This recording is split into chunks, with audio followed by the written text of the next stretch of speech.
Bonjour, bonjour tout le monde. Merci à vous d'être connectés aujourd'hui. Je vais vous présenter cette session d'information sur le parcours qualité, hygiène, sécurité et environnement à l'Institut supérieur de l'environnement. Parcours qui comprend les formations de bachelor 3 QHSE et de master QHSE. Si vous êtes avec nous aujourd'hui, c'est que vous êtes intéressé par cette question, par l'une ou l'autre formation. Et on va attendre quelques instants avant de commencer, que tout le monde soit connecté, ou en tout cas le maximum soit connecté. Et du coup, en attendant, vous pouvez utiliser l'interface des questions pour nous partager, pour me partager votre profil, me dire peut-être les questions que vous avez et surtout m'indiquer si vous êtes plutôt intéressé par le bachelor ou le master. Ça, si vous pouvez le mettre comme une information à part dans l'interface des questions, ça me serait vraiment utile. Vous êtes déjà plus d'une dizaine à être là. Si vous pouvez m'indiquer dans l'interface des questions ce qui vous intéresse et en particulier le bachelor ou le master, ça me permettra d'adapter la présentation en fonction de votre profil, de vos profils. J'attends une minute avant de lancer à proprement parler la conversation sur ce parcours qualité, hygiène, sécurité et environnement.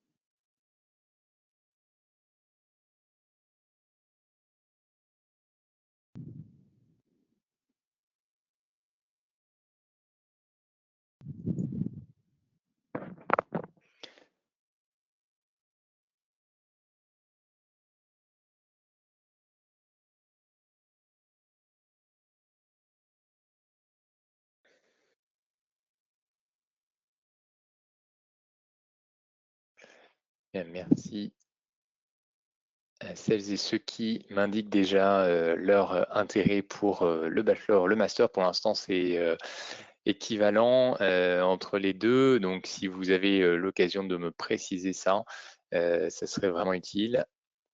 Et on va commencer, mais je garde un œil sur les questions. Je vais dérouler cette présentation. L'idée, c'est qu'on a une heure devant nous, une petite heure devant nous. Je vais essayer de dérouler la présentation sur une trentaine de minutes et qu'on puisse avoir un temps d'échange à la suite de ça. Le parcours qualité, hygiène, sécurité, environnement, c'est un parcours en 3 ans qui commence par un niveau bachelor, un niveau bac plus 3, qui est couvert par un titre RNCP, donc un titre du répertoire national des certifications professionnelles à niveau 6. Et ce titre, c'est un titre de responsable QHSE que l'on propose à l'ISE déjà depuis 2 ans. Et il est possible de le poursuivre à la suite de ce bachelor sur un niveau master, c'est-à-dire un niveau 7, titre RNCP. Le titre RNCP, c'est notre titre RNCP, c'est celui de l'ISE. Il s'appelle Manager en ingénierie et droit de l'environnement. Et il y a une spécialité manager la QHSE pour l'organisation. Donc, c'est cette spécialité que vous pourriez prétendre à suivre chez nous si vous êtes intéressé et si la formation vous intéresse. Alors, l'ISE, qu'est-ce que c'est d'abord? L'ISE, c'est une école qui a plus de 30 ans maintenant, qui est une école spécialisée des métiers de l'environnement. Donc, je pense que vous avez une bonne compréhension qu'effectivement, nous, on aborde la QHSE, non pas, j'ai l'impression que l'affichage n'est pas forcément le bon, ouais, c'est bon. Donc, on aborde la QHSE vraiment avec une dimension environnementale très importante, avec une dimension de droit de l'environnement qui est très important. Donc, avec de la qualité aussi. C'est vraiment quelque chose qui nous importe, parce que pour nous, la QHSE, c'est le pilier des approches de la QHSE. Et c'est les piliers des approches de l'environnement, des approches de RSE ensuite. Et donc, on vous forme à la QHSE jusqu'à toucher aux questions de RSE, parce qu'on pense que ça fait partie de la même famille et que ça se poursuit dedans. On a des formations à Bac+5 depuis 30 ans, et on a désormais plus d'1 millier de diplômés, même 1500 diplômés aujourd'hui, et on essaie de faire vivre cette pédagogie innovante, cette pédagogie qui vise à avoir le plus grand nombre d'insérés, c'est-à-dire à la suite des formations, que les gens trouvent un emploi, et dans la QHSE en particulier. Et la QHSE, ça a toujours été dans notre champ de formation depuis 30 ans. Alors, pédagogie et programme. Ici, vous voyez l'articulation des 3 années. Donc, la 3e année, au sens de 3e année post-bac, nécessite donc, en termes de prérequis, vous voyez que pour entrer, en fait, il faut chaque fois avoir validé les niveaux précédents, rien de bien surprenant. Simplement, sur ces formations en QHSE, on est très attentif à l'ISE, au niveau que vous avez, notamment à votre culture QHSE. Donc, on ne peut pas accueillir sur ces parcours des personnes, en tout cas sur le niveau master, on ne peut pas accueillir des personnes qui n'ont pas de culture QHSE. Donc, on demande d'avoir un niveau licence, un niveau Bac+3 dans une formation QHSE en France pour pouvoir être intégré dans cette formation niveau master. Au niveau Bac+3, donc le niveau bachelor, c'est plus ouvert. Mais il y a toujours cette attente, et on est très attentif à faire des promotions dans lesquelles il y a une cohérence, parce qu'on voit que ces fondamentaux ne sont pas toujours maîtrisés, et que c'est important de les avoir pour bien avancer. Le rythme de l'alternance, c'est 1 semaine d'école, 2 à 3 semaines en structure d'accueil. Ça, c'est le rythme moyen, hein, évidemment. Mais si vous êtes parfois sur un calendrier, il peut y avoir des petites variations, mais c'est quand même un rythme hebdomadaire. Ça, c'est la chose qu'il faut retenir. Quel campus s'est dispensé à Versailles, à Lyon et à Nantes pour le bachelor et pour le master 1, et le master 2 s'effectue aussi à Paris. Le master QHSE, il s'effectue à Paris, Lyon et Nantes. Voilà les informations. Vous avez les tarifs ici que vous retrouvez, et vous avez les moyens de candidater, c'est-à-dire surtout faire un dossier, démontrer votre motivation dans un entretien, et confirmer votre admission, notamment par le biais de votre alternance, si c'est ce que vous recherchez. Donc, il faut bien comprendre ce que c'est le manager en charge des enjeux QHSE dans une organisation. Le manager QHSE, c'est un gestionnaire des risques. C'est quelqu'un qui est capable d'être force de proposition, qui est capable d'analyser les risques, notamment les risques juridiques, mais aussi les risques environnementaux, sociaux, les risques de qualité, de performance. Et donc, vous devez produire ça. Donc, pour pouvoir arriver à ce niveau-là, on vous donne un certain nombre d'outils qui vous permettent de comprendre et de monter en compétence sur ces enjeux, et d'être au sein de l'organisation une pièce maîtresse, vraiment une pièce clé dans l'organisation de gestionnaire des risques QHSE, manager QHSE, et ça, c'est vraiment une insertion qu'on a très classiquement à l'issue du master.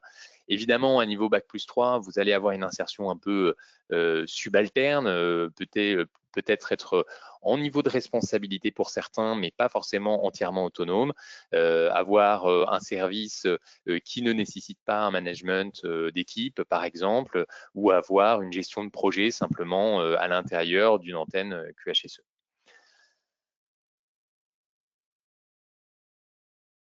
Donc l'objectif, c'est évidemment de vous faire acquérir ces compétences essentielles, c'est de vous donner les outils méthodologiques et techniques du contrôle SSE, du contrôle HSE, du contrôle QHSE et de la RSE, vous donner d'autres compétences comme l'audit interne et externe, le management d'équipe, la communication, le financement de vos actions, les questions de fiscalité SSE, les questions d'achat, d'ACV, c'est-à-dire d'analyse de cycle de vie, les histoires de comptabilité carbone également.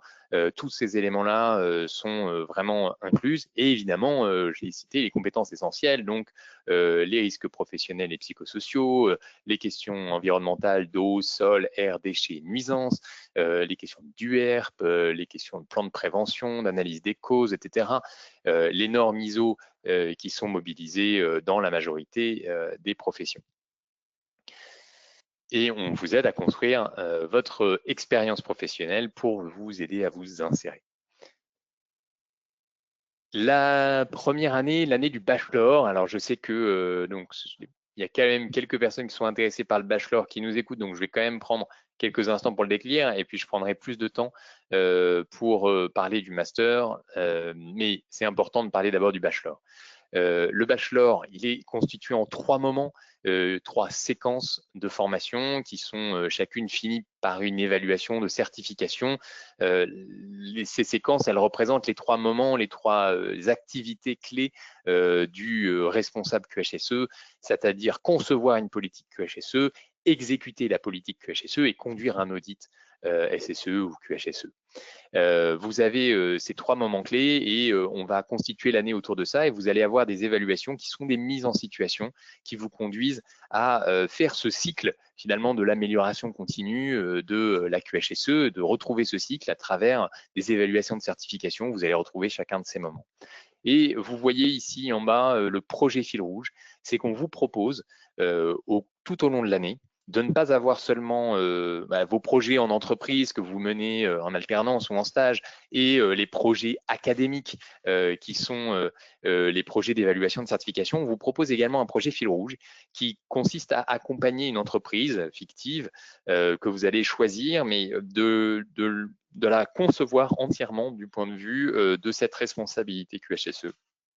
Donc, de concevoir pour elle une politique QHSE, d'exécuter la politique QHSE et de conduire un audit pour elle également. Et donc, c'est une mise en situation qui n'est pas celle de l'évaluation de certification, c'est vraiment pour vous donner une chance de plus de vous poser la question dans le fond, vraiment de votre capacité à gérer ça en situation réelle, en situation d'autonomie.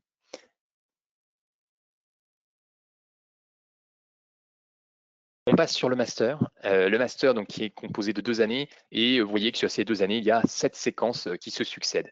Le schéma, il est globalement assez clair. C'est le schéma d'une année, donc ça c'était pour l'entrée en septembre 2026. Alors attendez parce que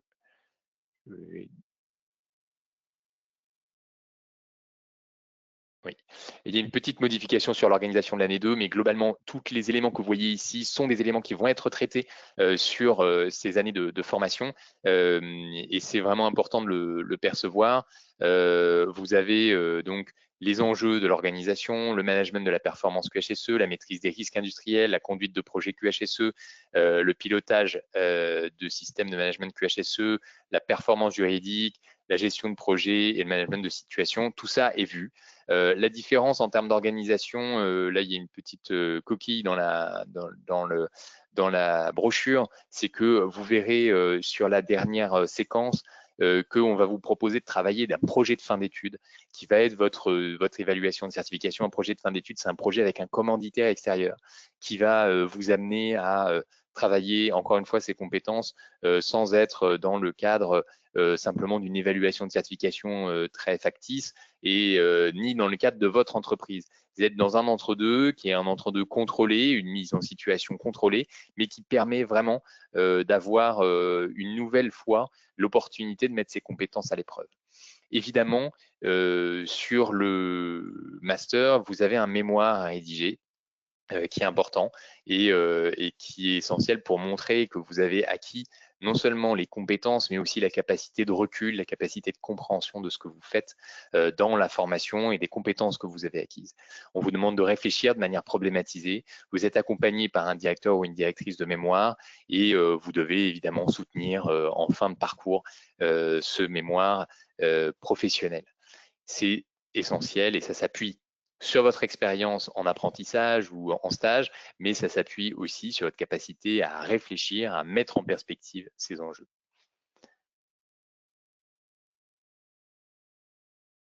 Alors, le contenu du Bachelor 3, donc vous voyez ici des contenus qui sont, comme je vous le disais, qui permettent de couvrir l'ensemble du cycle d'amélioration continue. On commence par la conception d'une politique QHSE, on passe à l'exécution, on finit par l'audit. L'idée, c'est de travailler vraiment les ISO qui sont essentiels, les outils, travailler quand on est sur l'exécution, sur les notions de communication, sur la prise en compte des spécificités, que ce soit le handicap, mais aussi les questions budgétaires et puis la question de l'audit.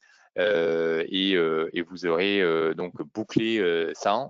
C'est vraiment important et vous serez en mesure d'exercer vraiment cette responsabilité à l'issue de ce parcours qui fait 490 heures. Sur le master, là, je vous invite à regarder les intitulés des enseignements qui vont vous permettre de vous rendre compte de la largeur de vue que vous allez acquérir avec cette formation. La largeur de vue parce qu'on traite vraiment chacune des thématiques QHSE, donc qualité, hygiène, sécurité, environnement, toutes ces dimensions sont traitées à chaque séquence. Il y a parfois quand même des majeurs parce que sinon c'est un peu complexe à traiter de front et certains sujets sont très spécifiques. Donc, plus on avance dans la formation, plus on va donner des colorations majeures, plutôt du côté sécurité, plutôt du côté environnement, mais on essaie de tout traiter.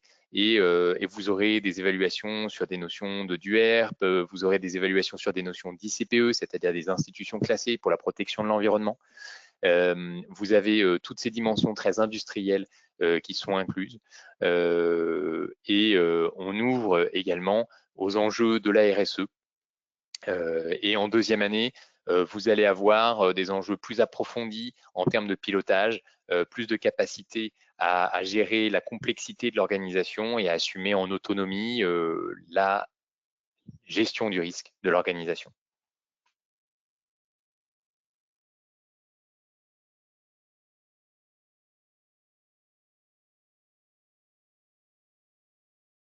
Voilà, donc ça c'est l'année 2 effectivement pour ceux qui entrent en septembre 2026. Donc c'est l'année 2 de cette année. Mais donc non, ça c'est l'année 2 de cette année, donc c'est là où il y a une erreur, c'est septembre 2025 et non pas 26. Mais donc je reviendrai plus dans le détail, on vous renverra la brochure avec les bons éléments. Ce qu'il faut retenir sur le master, c'est un cursus qui traite bien toutes ces compétences de QHSE, qui vous donne aussi des occasions d'expérimenter et qui va vous mettre en situation très concrète. On essaye d'émailler aussi, on émaille le parcours de votre formation avec des moments événementiels, des moments où la mise en situation devient plus concrète, devient plus tangible. J'ai parlé des projets de fin d'études tout à l'heure. On peut parler aussi du hackathon qui est au cœur de la première année, de la deuxième année et qui est un moment où vous travaillez en équipe, où vous allez essayer de proposer un projet entrepreneurial en lien avec la QHSE et vous allez essayer de constituer une offre qui soit cohérente et qui soit un vrai service aux questions de QHSE. Vous avez également le voyage d'études qui est prévu sur la deuxième année, qui permet un moment un peu de recul par rapport à la formation. C'est une expérience hors les murs, on sort de la classe, on sort de la promotion, on va rencontrer des acteurs à l'extérieur, on sort du campus et on va se bousculer un peu, peut-être vivre un peu différemment pendant quelques jours, avec notamment la nécessité de vivre sur des formats qui sont plus respectueux de l'environnement ou qui essaient de questionner nos modèles économiques, sociaux, et donc de remettre tout ça en question pendant 2 ou 3 jours. Cette situation, elle est permise sur tous les campus, donc avec des sites qui sont choisis en fonction du campus, donc c'est pas très loin du campus à chaque fois, mais ça permet vraiment de sortir de ses habitudes et de se questionner pour être un professionnel plus en cohérence avec ses valeurs, avec ses engagements, comprendre ce que ça signifie aussi et rencontrer des professionnels qui, eux, vivent cette transition écologique, vivent les enjeux de la QHSE, parce qu'il ne faut pas l'oublier, la QHSE, c'est vraiment le fondement de la transition écologique. Il n'y a pas que ça, évidemment, mais c'est le fondement, c'est ce qui permet la transition écologique. Et à l'inverse, la QHSE, c'est plus que ça. C'est pas que la transition écologique. C'est aussi vraiment une notion de gestion des risques, une gestion juridique très importante. C'est un rôle clé dans l'organisation.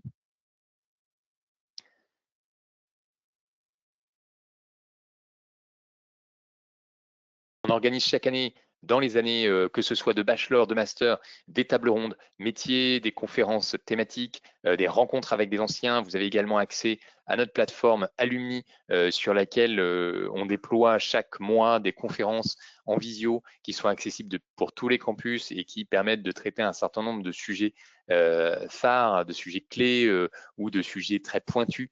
Et on essaie de vous fournir des regards très divers et de vous ouvrir à un certain nombre d'informations que vous voyez dans la formation, que vous voyez dans votre entreprise. Vous n'avez pas forcément eu le temps d'aller jusqu'au bout et donc vous avez l'opportunité d'aller plus loin grâce à ça.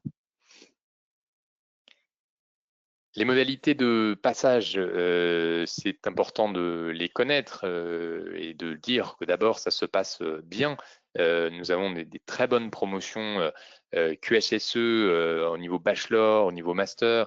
L'idée, c'est l'évaluation des compétences qui permet de valider les épreuves et la validation permet ensuite de compléter la certification. Et cette certification, elle est affectée, que ce soit au niveau bachelor, au niveau master, de manière officielle. Hein, c'est une certification qui est reconnue au niveau national et qui vous permet d'acquérir. Comment est-ce qu'elle est qualifiée, cette certification? Elle est obtenue par les établissements qui peuvent la délivrer parce que nous garantissons une insertion de qualité, c'est-à-dire une insertion pas simplement au niveau d'exercice visé, c'est-à-dire Bac+3, Bac+5, mais aussi dans le secteur visé, QHSE en l'occurrence. Et vous avez tous ces éléments qui sont réunis dans votre certification que vous allez obtenir à l'issue de ce parcours. Vous avez la possibilité de faire une alternance sur ces parcours, alternance via l'apprentissage ou le contrat de professionnalisation, mais vous avez également l'opportunité de faire un stage alterné. Pourquoi est-ce qu'on ferait un stage alterné? Parce que, par exemple, on est arrivant sur le territoire français depuis moins d'1 an, et donc on n'a pas accès à l'alternance. Donc on va faire un stage alterné. Autre solution, on a un profil où on se dit, moi, c'est plutôt la formation initiale, qui va me permettre d'avancer. Je me sens pas encore tout à fait assez mûr pour être dans une organisation dès ma première année. Et peut-être que, alors ça peut être prendre le B3 en stage alterné et puis passer en M1 en alternance, ou alors c'est commencer le M1 en stage alterné et faire le M2 en alternance. C'est tout à fait possible. C'est même intéressant pour les profils qui ne sont pas encore capables d'aller en entreprise, par exemple, qui n'ont pas assez d'expérience en QHSE à ce stade, et donc qui vont préférer attendre une insertion en alternance sur une deuxième année de parcours. Et ça, c'est une vraie opportunité pour vous de pouvoir moduler votre entrée dans la vie professionnelle grâce à l'alternance, de choisir à quel moment ça se fait et tout ça avec un niveau de formation qui est garanti de toute façon. Vous avez différentes missions qui sont possibles d'exercer et vous avez dans tous les cas, à l'issue de ce parcours dans une organisation, un mémoire professionnel à rédiger qui vous permet d'avancer.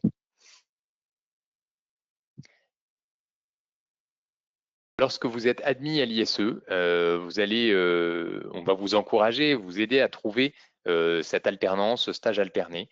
Et donc, on va vous valoriser votre profil, on va vous donner accès à nos offres sur notre plateforme Réseau des Anciens, où donc, je vous le disais, on a plus de 1000 inscrits. Vous allez décrocher votre alternance ou votre stage alterné, constituer votre contrat pour finaliser votre inscription et vous allez pouvoir commencer dans les meilleures conditions possibles.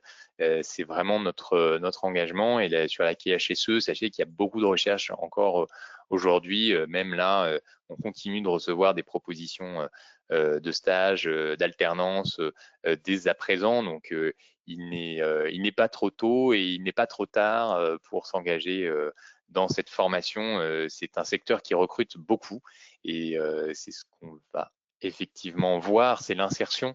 Je vous en ai parlé, l'insertion, c'est vraiment notre engagement sur ces formations.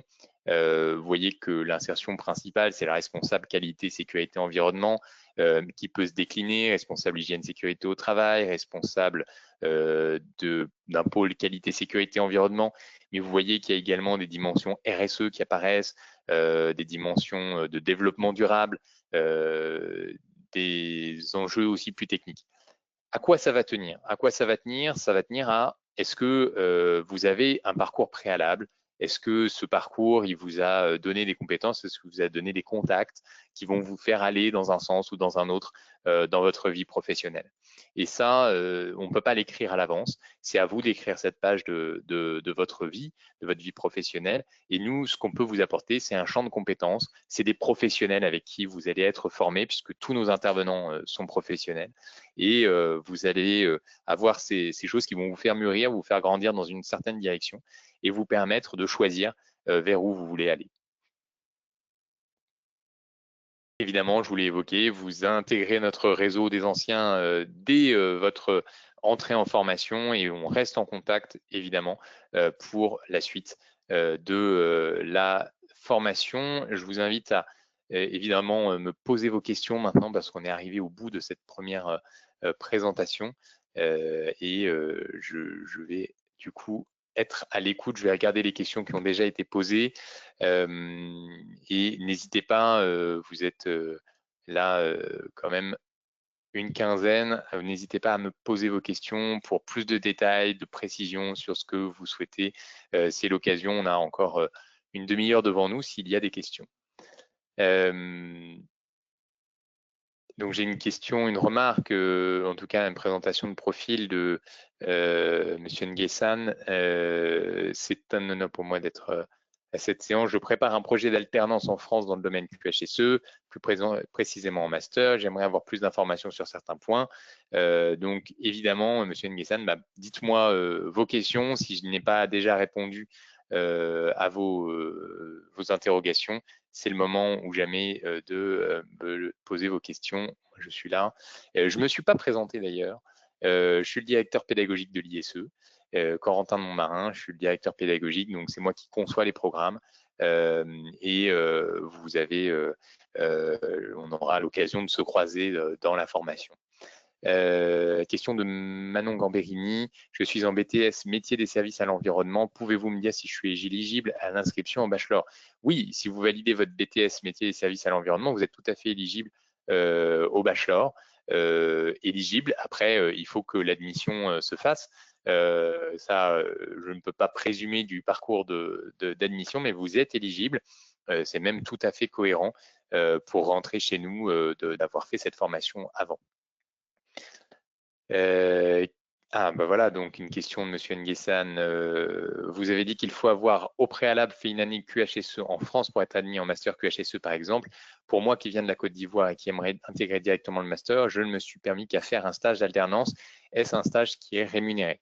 Alors, donc, dans votre situation, que je ne connais pas très précisément, hein, mais par rapport aux quelques éléments que vous me donnez ici, si vous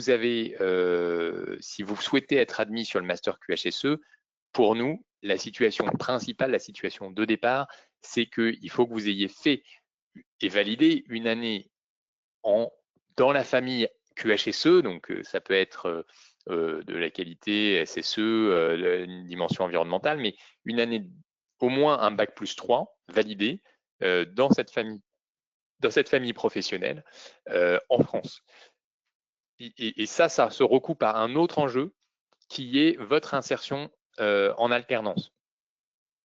Effectivement, vous le dites, si vous venez de Côte d'Ivoire, que vous arrivez pour la première année en France, la première année, sur le territoire français, vous ne pourrez pas prétendre à faire de l'alternance. vous pourrez prétendre à un stage alterné et ce stage alterné sera rémunéré selon les conditions prévues par la loi, hein. C'est les mêmes conditions que pour un stage, c'est-à-dire que dépassé les 2 mois, il y a une rémunération qui est prévue, il y a une gratification qui est prévue, qui est obligatoire, et il y a la possibilité pour l'entreprise de rémunérer au-delà de cette gratification. Mais ne confondez pas les deux questions. Il y a la question légale de l'accès à l'apprentissage et à l'alternance pour quelqu'un qui n'a pas encore passé 12 mois sur le territoire français. Ça, c'est une première question, qui est une question légale. Et il y a une question de sélection dans la formation que nous indiquons, nous, très clairement, hein, plutôt que de vous conduire à candidater et à ne pas connaître les bonnes conditions de sélection. Nous indiquons très clairement que sur le master, nous privilégions des profils qui ont déjà eu un parcours QHSE avant leur entrée en master. Si vous n'avez pas eu ce parcours QHSE en France validé, on vous recommandera d'intégrer le bachelor. Pour autant, si vous pensez que vous avez des éléments extrêmement probants pour candidater sur le master, vous pouvez toujours faire cet acte de candidature, mais attendez-vous à ce que ça soit vraiment questionné et qu'on ne vous autorise pas à entrer sur le master parce que on a chaque année beaucoup de demandes sur le master et on a besoin d'avoir des profils avec une certaine forme de cohérence pour ne pas reprendre des fondamentaux. Très concrètement, en première année, sinon on est obligé de reprendre des fondamentaux très basiques sur le droit, sur la connaissance des ISO. Et nous, on a le souhait de pouvoir faire avancer les gens qui sont diplômés d'un bachelor en QHSE, de pouvoir les faire avancer à leur niveau de compréhension sans avoir à reprendre les bases. Alors, j'enchaîne les questions. Je voudrais savoir si les inscriptions pour les étudiants hors UE vivant en France sont déjà ouvertes. Les inscriptions pour les étudiants hors UE vivant en France, oui, c'est déjà ouvert. Oui, oui. Ça, de toute façon, les candidatures, c'est sur le site internet, hein. Via le site internet, vous pouvez candidater. Mais c'est tout à fait possible de nous contacter si jamais vous avez une difficulté là-dessus. Mais là, il est effectivement assez tôt hein, pour la saison prochaine. Vous êtes très intéressés et c'est très bien de vous intéresser assez tôt à ces questions, mais il est encore assez tôt pour finaliser ces candidatures. Je suis étudiante en master santé publique, finalité santé environnementale à l'ULB, que je ne connais pas, je vous l'avouerai, et il y a été mentionné qu'il faudrait faire une année en France. Est-ce que je suis éligible pour postuler en master ou est-ce que vous pouvez me conseiller est-ce que vous me conseillez de postuler en B3? Alors là, il y a deux questions. La première question, c'est effectivement, donc, si vous êtes actuellement en dehors de France, pour pouvoir être alternante, vous devrez avoir une année de résidence en France. Mais ça n'est pas lié au fait qu'on vous admette ou pas sur le master. Le master, il est éligible pour les personnes qui ont validé un Bac+3 dans la famille QHSE. Et donc, si vous avez déjà un master en santé publique, finalité santé environnementale, on pourrait vous admettre sur le master. Ça, c'est pas un souci. Après, il y a la question de est-ce que vous pouvez faire de l'alternance sur votre première année? En revanche, il y a une autre question qui se pose, c'est si vous avez déjà un master en santé publique, finalité santé environnementale, il va falloir vraiment que dans le processus d'admission, vous nous expliquiez pourquoi est-ce que vous venez suivre un master QHSE. Parce que vous avez déjà une partie des compétences et que nous, notre rôle n'est pas de former des gens qui ont déjà des masters dans le secteur. Même si vous êtes là sur une branche plus spécifique du secteur qui est celui de la santé publique et de la santé environnementale, vous avez quand même déjà un certain nombre de compétences. Donc, il faudra être très clair sur ce que vous venez chercher chez nous et pourquoi est-ce que c'est important pour vous de suivre cette formation. Pour le master QHSE, on me demande quand la prochaine session aura lieu. La prochaine session de formation au master QHSE, elle commencera à l'automne prochain, à l'automne 2026. Il y a une session annuelle. Elle a lieu sur chaque campus hein, qu'on a cité tout à l'heure, donc Versailles pour la première année, Paris pour la deuxième, mais sinon Lyon et Nantes.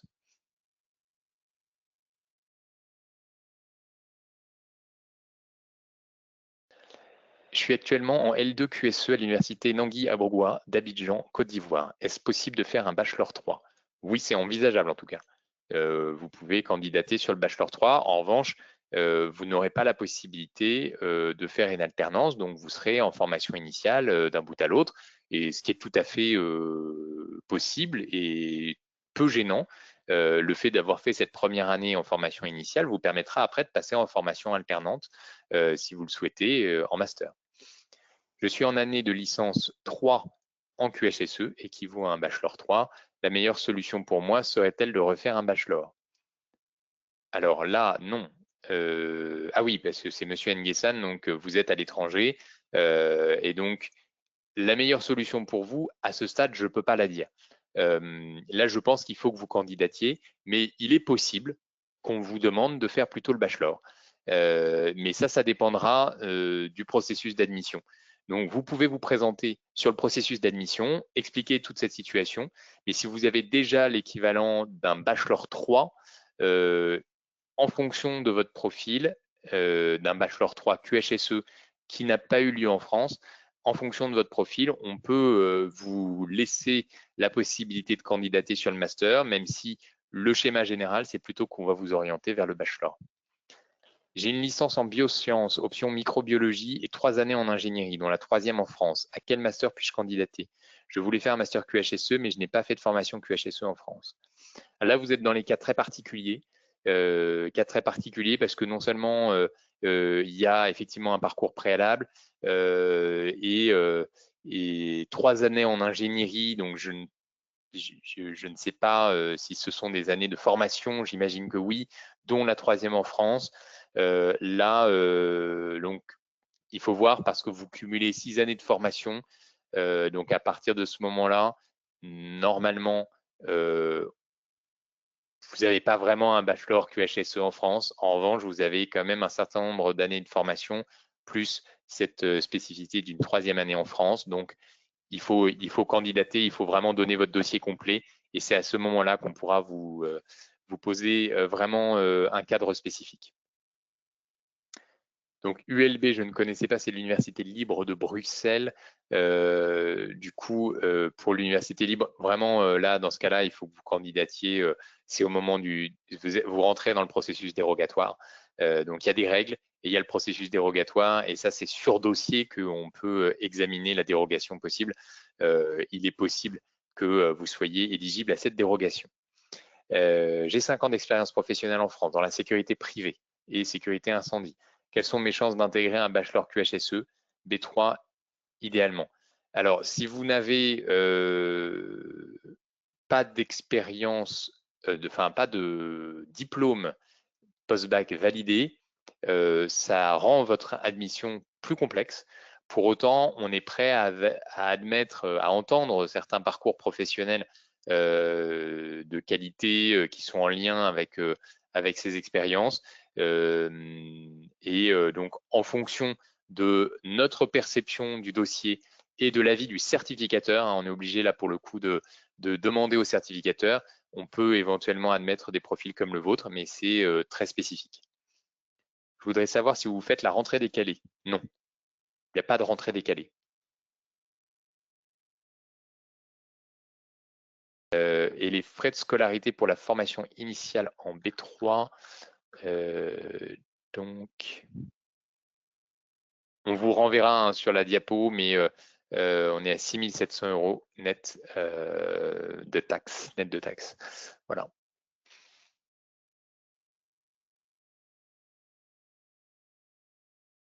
Combien d'étudiants trouvent un emploi après le master? Alors, le taux d'insertion après le master en QHSE, il est de. Alors, il y a 2 chiffres, puisqu'il y a l'insertion et l'insertion visée. L'insertion pour nos diplômés, elle est de plus de 85%, plus de 85% visée et plus de 80% au total. Et trouve un emploi de manière générique, vous voyez, donc plus de 85% dans les 6 mois, hein, plus de 85% dans les 6 mois.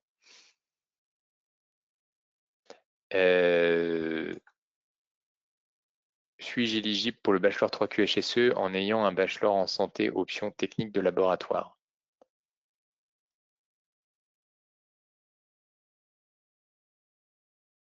Oui, oui, vous êtes éligible au B3 QHSE avec un bachelor santé option technique de laboratoire. Précision G. Alors, donc ça, c'est une précision. Oui, c'est une question à laquelle j'ai déjà répondu. Intéressé par le bachelor en alternance à Nantes, sur le nombre d'étudiants qui sont retenus et concernés par le contrat d'apprentissage, combien réussissent à trouver une entreprise?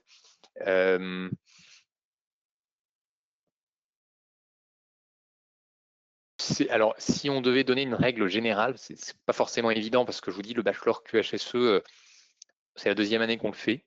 Donc, on a fait 2 rentrées. Et on est sur des petites promotions, hein, on est sur des classes qui permettent d'avoir un suivi très attentif. Mais du coup, voilà, je dirais qu'on n'a pas forcément beaucoup de recul pour tenir un propos général. Combien réussissent à trouver une alternance en apprentissage, enfin en tout cas en alternance, enfin une entreprise en alternance? Je pense 90%. 90%, ouais.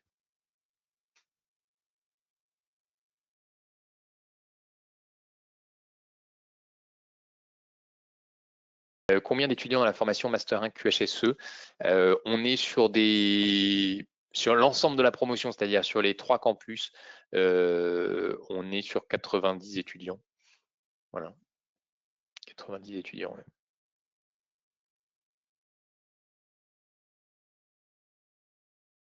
Mais ça représente à peu près 30 étudiants par campus en fait. On pourrait être entre 90 et 120 aussi, hein, parce que il est possible qu'on ait une classe de plus, on verra. Mais en tout cas, on est dans cette ordre de grandeur autour d'une centaine d'apprenants sur l'ensemble de la promotion et par classe, c'est à peu près 30. J'ai un Master 2 en biodiversité, écologie et environnement obtenu au Cameroun et présente et actuellement, je suis en Belgique à l'Université catholique de Louvain dans un master spécialisé en biologie des organismes et écologie. Mais je souhaite me réorienter en master QHSE en France avec une alternance. Est-ce que j'ai vraiment le profil pour bénéficier de cette formation? Alors,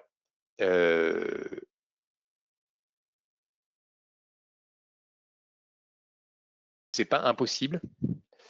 Là encore, ce qu'on va questionner, c'est le raisonnement derrière ce parcours, parce que si vous avez déjà 2 masters, 2 masters très spécifiques en plus, la question est pourquoi ne pas aller vers l'insertion professionnelle? La QHSE est superbe, un superbe secteur avec beaucoup d'insertion, mais voilà, c'est plus ça qu'on va questionner. Donc, est-ce que j'ai vraiment le profil pour bénéficier de cette formation? On accueille des gens comme vous, mais ça dépend vraiment de ce qui a pu se dire dans le processus d'admission. Accompagnez-vous activement les étudiants à la recherche d'entreprise pour les contrats d'apprentissage?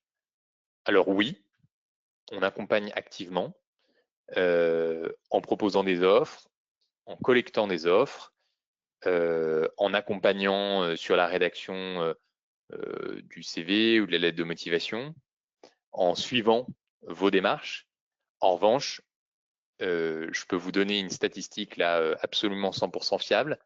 100% de ceux qui ont trouvé une entreprise en apprentissage sont des personnes qui avaient leur propre moteur. Hein. Si vous attendez que ça vienne de l'école, ça ne fonctionne pas. On aura beau faire, et chaque année, nous, on accompagne des personnes qui effectivement ne trouvent pas. Certaines poursuivent chez nous en formation initiale, mais vous ne trouvez que si le moteur il est chez vous. Donc nous, on vous aide. Mais nous, on est un multiplicateur de ce que vous faites. Mais si vous êtes à 0 ou à 0,5 ou à 1, ça ne fonctionne pas. Si vous êtes à 100%, bah, ça fonctionne. Ça dépote. Combien avez-vous d'étudiants dans le B3? On est sur des classes entre 15 et 20. Voilà. Sur le B3, on est sur des classes entre 15 et 20 pour le moment. Il est possible que les classes soient plus importantes à l'avenir, puisque je vous le disais, on est sur la deuxième année de ce bachelor, donc pour l'instant, il est encore jeune chez nous. Il est jeune chez nous, la certification, elle est plus ancienne. Après un BUT GEA, gestion des entreprises et des administrations, est-il possible d'intégrer directement le master QHSE? Non. Ou faut-il d'abord passer par un bachelor 3 QHSE? Très probablement. Sauf si dans votre BUT GEA, vous avez eu une mention spécifique en QHSE. Mais tel que vous me le décrivez, très probablement on vous demandera de passer par le B3. Suis-je éligible au B3 QHSE après une licence validée au Togo? Option gestion marketing. Alors sur le B3, on est moins, voilà, c'est moins la question du cursus préalable que d'avoir eu un cursus préalable de niveau bac+2. Donc c'est possible. Vos formations sont seulement certifiantes, point d'interrogation. Étant sur un projet de transition pro, je dois obligatoirement trouver une formation diplômante. Alors, là, ça peut être l'occasion d'un petit point sur les appellations, parce que qu'est-ce que vous appelez diplômant? Qu'est-ce que vous appelez certifiant? Et il y a un troisième terme qu'on entend parfois qui est qualifiant.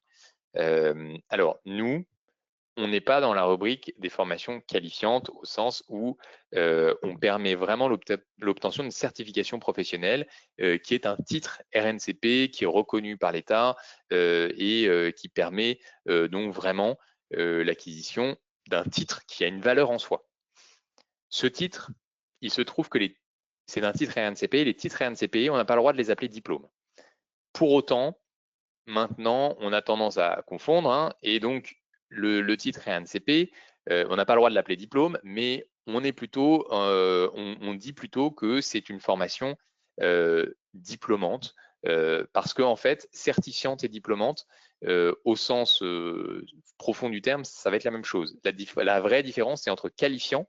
Qualifiant, ça vous qualifie, ça vous donne des éléments, mais ça ne donne pas de certificat ni de diplôme.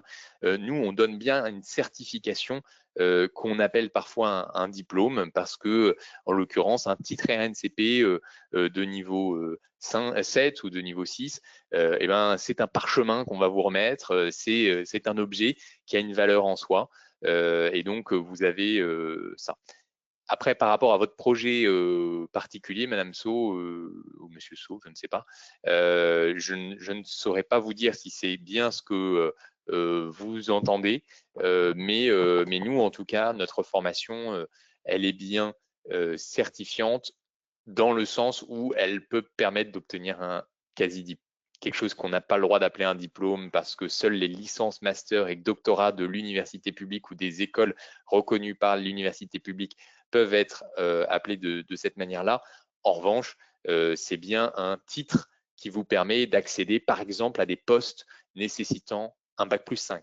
Hein, donc, un poste nécessitant un bac+5, si vous présentez le titre de l'ISE, vous pouvez y accéder.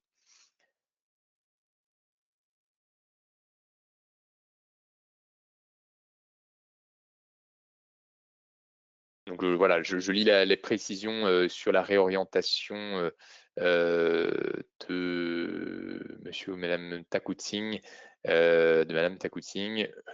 D'accord, vous souhaitez vous réorienter en cours de route du deuxième master.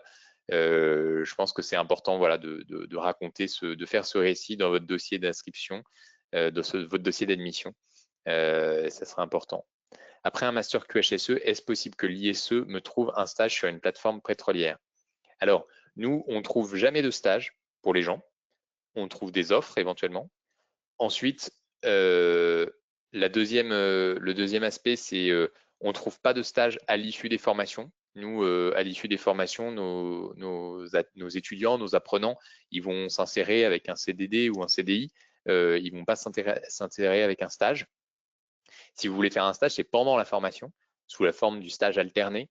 Voilà. Si votre question, c'est est-ce que on peut faire le stage ou l'insertion dans une plateforme pétrolière?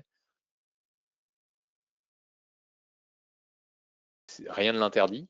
C'est des lieux industriels qui nécessitent des fonctions QHSE. Est-ce que l'ISE a des contacts particuliers avec les plateformes pétrolières? Pas plus que ça.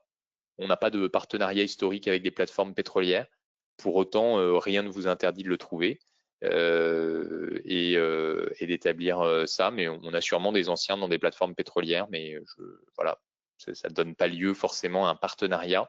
Et dans tous les cas, c'est jamais nous qui trouvons un stage. Il y a une grande différence entre trouver une offre et d'ailleurs, on vous propose sur la plateforme des offres de stage, d'alternance, mais aussi d'insertion professionnelle. Il y a une grande différence entre trouver une offre et trouver, je vais me mettre comme ça sera plus agréable, et trouver l'emploi. Parce que trouver l'emploi, c'est répondre à l'offre et être convaincant et être dans une posture qui permet d'être embauché. Nous, on vous donne tous les éléments pour vous permettre d'être embauché, mais c'est à vous de transformer l'essai. C'est jamais nous qui vous trouverons ni le stage, ni le CDD, ni le CDI. C'est à vous de faire cette démarche. Nous, on vous trouve des offres éventuellement, mais on n'épuise pas tout ce qui existe. Il en existe ailleurs. Combien de temps faut-il pour recevoir la réponse d'admission après l'entretien?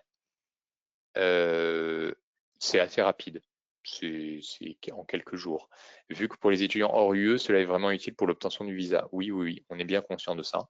C'est quelques jours. Quel est le domaine d'activité des entreprises dans lesquelles les alternants trouvent un emploi après le master? Secteur industriel principalement. Secteur industriel, un peu la construction, mais industriel au sens large, industrie lourde et industrie agroalimentaire beaucoup. C'est les secteurs principaux d'insertion. Quelles sont les entreprises qui recrutent le plus souvent des étudiants pour les Master 1 QHSE? Alors, je ne pourrais pas vous citer nommément les entreprises, mais ce sont les mêmes entreprises qui nous prennent le plus souvent des étudiants. C'est les entreprises de l'agroalimentaire, les entreprises de l'industrie lourde. Après, vous avez aujourd'hui la QHSE, elle est présente dans toutes les entreprises. Toutes les entreprises d'une certaine taille ont le QHSE. On a aussi beaucoup de QHSE en conseil après. C'est la dernière grande fonction, c'est le conseil, du coup, les cabinets de conseil ou les organismes bureaux d'études. Quel type d'entreprise propose de l'alternance en master? Donc ça, c'est un peu la même question. Dans quel domaine? Donc je vous le dis, industrie, notamment industrie lourde agroalimentaire, le conseil de manière générale. Vous avez aussi un peu de QHSE dans les grosses entreprises, y compris des entreprises de services. Mais voilà, c'est les principaux acteurs. Vous avez aussi pas mal, pendant que j'y pense, d'insertion à la fois en alternance et puis ensuite dans des entreprises de prestation de services technico-industriels.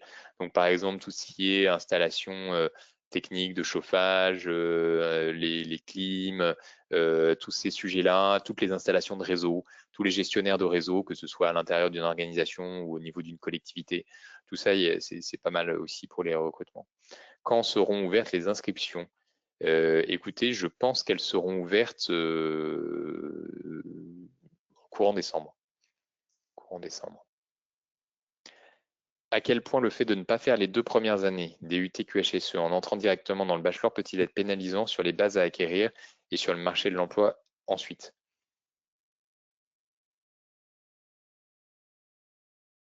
Sur le marché de l'emploi, à l'issue de la certification, c'est pas pénalisant parce que si on vous certifie, c'est que vous avez le niveau. Donc ça, c'est pas un souci. Sur l'entrée directe en bachelor, le fait de ne pas avoir fait 2 années de DUT QHSE, alors déjà, il existe d'autres formations que le DUT QHSE qui sont dans la famille QHSE. Il y a les métiers de service à l'environnement, par exemple. Il y a d'autres formations. Donc, il ne faut pas vous limiter à ça. Ensuite, le deuxième point, c'est que ça va dépendre de ce que vous avez fait et comment vous l'avez intégré. Mais mettons que vous ayez fait complètement autre chose, de la géographie ou du droit, non, même du droit à la limite, ça vous aide, mais des mathématiques.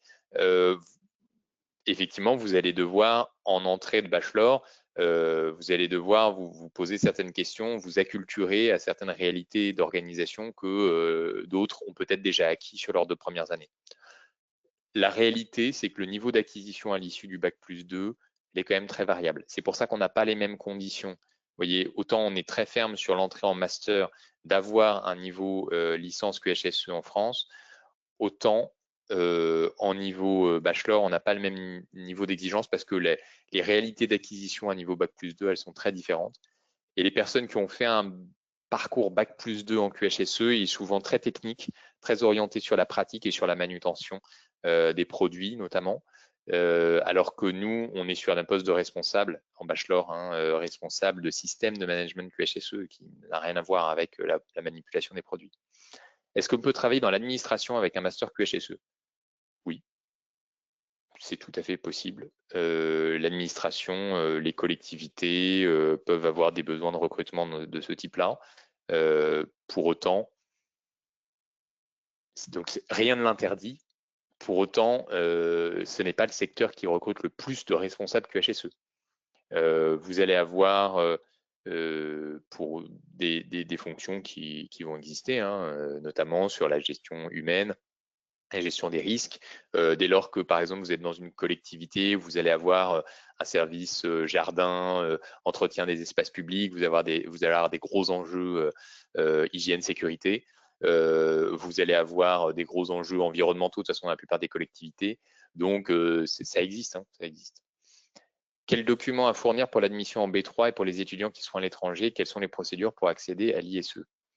Alors, les documents à fournir, globalement, ce qu'on vous demande, c'est des éléments probants sur votre parcours préalable, c'est des éléments de motivation qui montrent la raison pour laquelle vous souhaitez nous rejoindre. Rien de bien compliqué, mais tout ça est expliqué dans le dossier d'inscription, vous le verrez.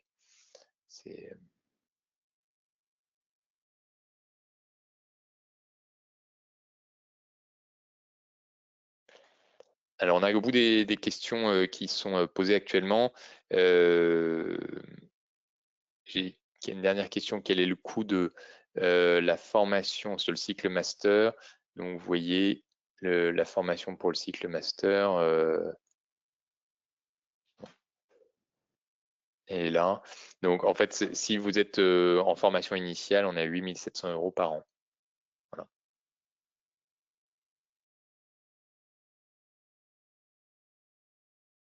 On arrive au bout de ces questions. Je ne sais pas si vous avez encore une dernière question.